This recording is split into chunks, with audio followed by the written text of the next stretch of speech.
ஆசிய கோப்பையில் விளையாடும் சின்ன அணியான ஹாங்காங் அணி குறித்து பார்க்கலாம். 2024ஆம் ஆண்டு நடைபெற்ற ஆசிய கிரிக்கெட் கவுன்சில் கோப்பை போட்டியில் 3வது இடத்தை பிடித்ததன் மூலம் ஆசிய கோப்பையில் விளையாட தகுதி பெற்றது ஹாங்காங். இலங்கை, ஆப்கானிஸ்தான், பங்களாதேஷ் இடம்பெற்றுள்ள பி பிரிவில் உள்ளது ஹாங்காங். சவாலான தொடராக இருந்தாலும் தங்கள் திறமையை வெளிப்படுத்த ஹாங்காங் அணிக்கு சிறந்த வாய்ப்பு உருவாகியுள்ளது.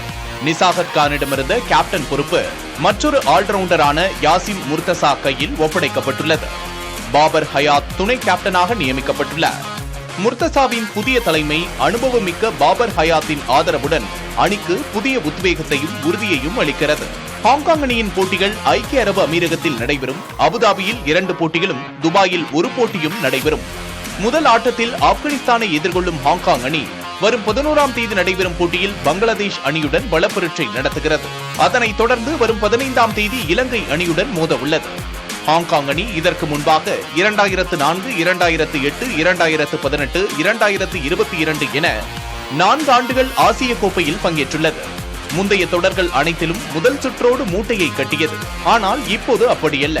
தொடர் T20 வடிவத்தில் நடைபெறுவதால் ஹாங்காங் அணி முத்திரை பதிக்க ஒரு புதிய வாய்ப்பு கிடைத்துள்ளது.